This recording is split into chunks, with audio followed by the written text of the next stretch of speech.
Teman-teman sekalian, Allah Subhanahu wa taala memerintahkan kita dalam banyak ayat Al-Qur'an yang akan saya bacakan sebentar lagi agar kita menjadikan dunia ini penyebab kita mendapatkan yang terbaik di akhirat. Kejar terbaik sini untuk kita dapatkan juga yang terbaik di sana. Tapi bukan ini target utama. Kalau kita sudah menjadikan dunia sebagai target utama, maka kita bisa tidak mengenal lagi mana halal dan mana haram. Karena kita tidak yakin ada hisab pada hari kiamat. Maka kita main sikus sana, sikus sini, menjatuhkan orang, mengambil hak orang lain, dan ini berbahaya buat kita. Di awal-awal pertemuan ini kita renungi bagaimana ayat-ayat Al-Quran berbicara masalah apa yang saya sampaikan tadi. Dimulai dari surah Yunus ayat 24. Sesungguhnya perumpamaan kehidupan dunia ini adalah seperti air hujan yang kami turunkan dari langit. Lalu tanam-tanaman di bumi ini tumbuh dengan subur disebabkan air itu. Di antaranya ada yang dimakan oleh manusia dan binatang ternak. Hingga apabila bumi itu telah sempurna keindahannya dan memakai semua perhiasannya, maksudnya pohon-pohonnya telah hijau, buah-buahnya sudah keluar dan mau matang, orang-orang akan panen, dan pemilik-pemiliknya mengira bahwasanya mereka pasti menguasainya, bisa panen hasil-hasilnya, tiba-tiba datanglah kepadanya azab kami di waktu malam atau siang. Lalu kami jadikan tanaman-tanaman laksana tanam-tanaman yang sudah disabit, seakan-akan belum pernah tumbuh kemarin. Demikianlah kami menjelaskan tanda-tanda kekuasaan kami kepada orang-orang yang mau berfikir. Dari ayat ini Allah Subhanahu wa taala ingin menekankan kepada kita bahwasanya dunia kalian akan lalui dan tinggalkan. Ya, sebesar apapun upaya-upaya yang sudah kita lakukan di muka bumi ini, kita akan tutup nanti dengan kematian dan kita akan menuju ke akhirat. Perumpamannya seperti air hujan yang menurunkan, turun dari langit lalu tumbuh tumbuhan, kemudian banyak berbuah, dan kita ingin ambil hasil panennya, tapi ternyata Allah SWT datangkan bencananya lalu kemudian hilanglah semua itu. Artinya kehidupan dunia ini akan sirna. Sebesar apapun rumah yang kita kejar, ya, sebesar apapun mobil atau sebanyak apapun kendaraan, harta, rumah yang kita miliki, toh juga kita akan tinggalkan. Maka beruntung sekali orang yang memahami masalah ini sehingga mereka menunggangi itu untuk kehidupan akhiratnya. Artinya bagaimana dia menghubungkan antara apa yang dia dapatkan dunia ini untuk dikejar yang terbaik di akhirat sana. Berapa banyak orang kalau kerabatnya datang dari kampung kemudian datang bertamu ke rumahnya, dia tidak pernah ingin meminjamkan kendaraannya misalnya, karena berpikir ya sudahlah, ada kendaraan umum, pergi saja. Dia tidak berpikir untuk mencari pahala yang bisa dia panen di akhirat dari kendaraan dan kerabat yang sedang datang. Atau dan banyak sekali contoh yang berhubungan dengan masalah ini. Juga Allah Subhanahu wa taala memberikan perumpamaan yang lain dalam surah Al-Kahfi ayat 45. A'udzubillahi minasyaitonir rajim. Wadrib lahum mathalal hayatid dunya kama'in anzalnahu minas sama'i fakhtalata bihi nabatul ardi fa asbaha shiman tadurru riyah. Wa kana Allah ala kulli syai'in muqtadira. Dan berilah perumpamaan kepada mereka manusia, kehidupan dunia ini seperti air hujan yang kami turunkan dari langit, maka tumbuh-tumbuhan di muka bumi menjadi subur karenanya, kemudian tumbuh-tumbuhan itu menjadi kering yang diterbangkan oleh angin, dan Allah Maha Kuasa atas segala sesuatunya.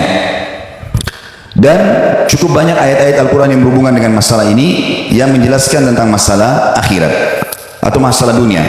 Saya ingin mempertemukan itu semua teman-teman sekalian dengan bagaimana Nabi SAW menggambarkan kepada kita tentang dunia dan akhirat ini. Ada sebuah kejadian di zaman Nabi SAW, beliau pernah melewati pasar satu hari, kemudian Jabir bin Abdullah radhiyallahu anhu, sahabat, menggambarkan perjalanan Nabi itu. Beliau mengatakan, anna Rasulullah sallallahu alaihi wasallam marra bis-suqi dakhilan min ba'dil aliyah wan nasu kanafatuhu famarra bi jadhin asakku mayyitin fatanawalahu fa akhadha bi udunihi thumma qala. Bahwasanya Rasulullah SAW pernah melewati sebuah pasar di Madinah, kemudian beliau masuk dari daerah tingginya Madinah atau aliyah, sedangkan orang-orang berada di sekitarnya, lalu beliau melewati seekor anak kambing yang pendek kupingnya, ya, karena ini berarti tidak sempurna dan sudah menjadi bangkai. Lalu beliau mengambilnya dan memegang telinganya, kemudian beliau bersabda, qala ayyukum yuhibbu anna hadha lahu bidirham. Siapakah yang mau membeli ini dengan 1 dirham saja? Faqalu, maka para sahabat menjawab, ma nuhibbu annahu lana bi syai'in wa ma nasna'u bihi. Kami sama sekali tidak ingin itu, wahai utusan Allah. Dan apa yang kami ingin lakukan dengan anak kambing yang kecil, kemudian kupingnya juga kecil dan sobek, serta sudah jadi bangkai? Qala atuhibbuna annahu lakum? Mau enggak saya kasih cuma-cuma? Kata Nabi sallallahu alaihi wasallam.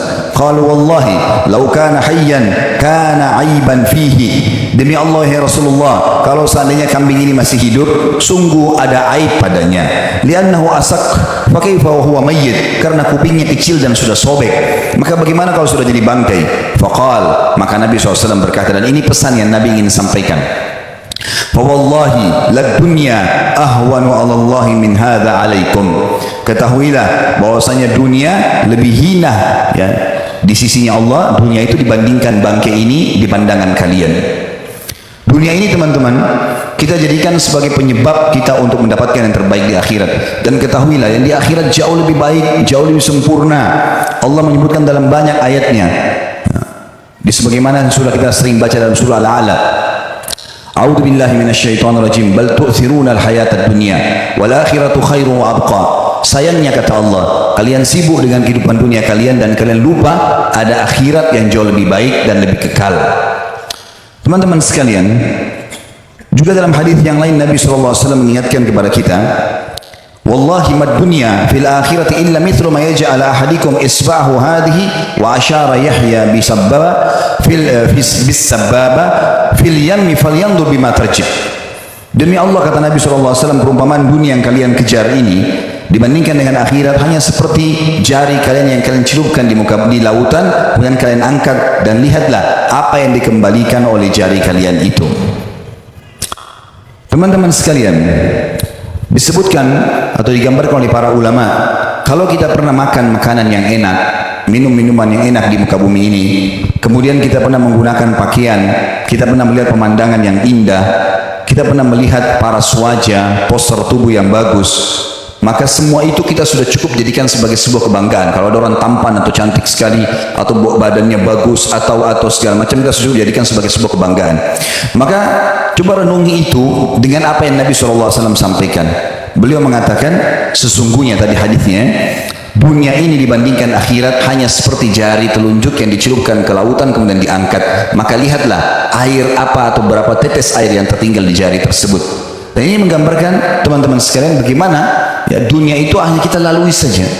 Bagaimana bukan dia menjadi target utama, tapi dia menjadi sesuatu yang kita kejar untuk mendapatkan di akhirat nanti yang terbaik.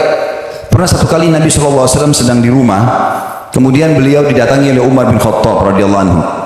Lalu Umar sempat menangis melihat keadaan Nabi SAW karena beliau rupanya baring di tanah, kemudian ada lapisan tikarnya dan bagian tubuh beliau sempat sedikit bergaris.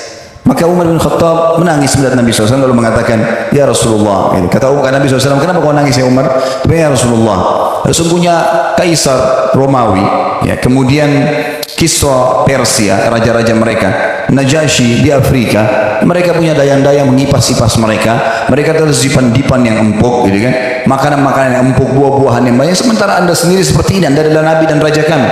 Lalu Nabi SAW lagi baring, lalu kemudian duduk, lalu beliau mengatakan, afi syakkin anta ya ibn Khattab, apakah kau ragu wahai anaknya Ibn Khattab?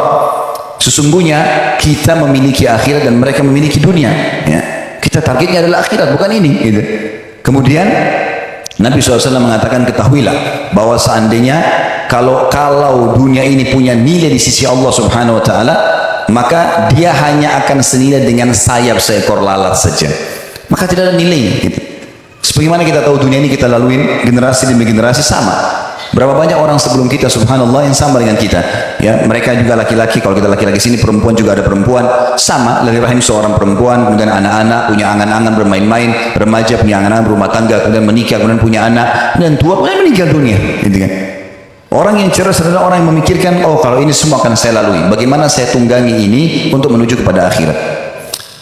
Saya pernah kalau tidak salah berbicara sama Pak Bupati waktu itu, dan saya ingin berbagi karena ini pembicaraan saya sifatnya bukan pribadi, tapi dia sifatnya sebuah masukan saja. Dan beliau Masya Allah sangat luar biasa bisa menerima itu. Saya bilang, saya berharap semua pemimpin negara kita ini, siapapun itu, bisa menunggangi jabatan mereka untuk mendapatkan akhirat. Karena kami masyarakat biasa misalnya, kalau mau bangun masjid, itu butuh taruh celengan yang cukup lama di masjid, di pinggir jalan. Ataupun mungkin paling kita bisa membeli satu sak semen, berapa biji batu bata. Tapi pada saat teman-teman yang Allah sedang amanahkan bagi mereka pemerintahan, jabatan, mereka bisa menunggangi jabatan tersebut untuk membesarkan masjid. Seperti saya lihat masjid ini, masya Allah, selalu dijadikan sebagai simbol, gitu kan. Dan beliau mengatakan saya mengajak orang-orang untuk bisa ikut di sini. Dan ini sangat baik program akhirat ya. Maka bisa ditunggangi untuk itu dengan tanda tangan, dengan mengajak, dengan menjadikan contoh, itu sudah sangat luar biasa. Kenapa banyak orang yang diberikan amanah jabatan tidak menunggangi jabatan mereka untuk mendapatkan yang terbaik di akhirat? Kesempatan emas memperbaiki, seperti saya dengar di sebelah masjid juga ada tempat untuk digunakan oleh masyarakat, ya, sebuah tempat untuk bisa jalan, bisa berkumpul keluarga, bisa berolahraga dan segala macam hal. Ini kan bisa sangat baik. Ada orang subhanallah dalam 5 tahun, 10 tahun menjabat, tidak ada perubahan, nggak ada perubahan jalanan, tidak ada perubahan perbaikan apa-apa. Sayang sekali. Allah SWT akan tanyakan di akhirat nanti. Atau mungkin orang menjabat di sebuah instansi apapun, atau dia punya wewenang yang bisa dia tunggangi untuk kebaikan. Kenapa dia tidak tunggangi untuk akhirat? Kalau orang tidak berpikir adanya kehidupan akhirat, dia akan selalu targetnya adalah dunia. Saya pernah subhanallah duduk dengan seseorang, semoga Allah jaga beliau, orang yang sangat baik sebenarnya. Beliau sempat waktu itu mencalonkan diri menjadi wakil bupati di salah satu kota, bukan di Sulawesi Selatan tapi di daerah Jawa.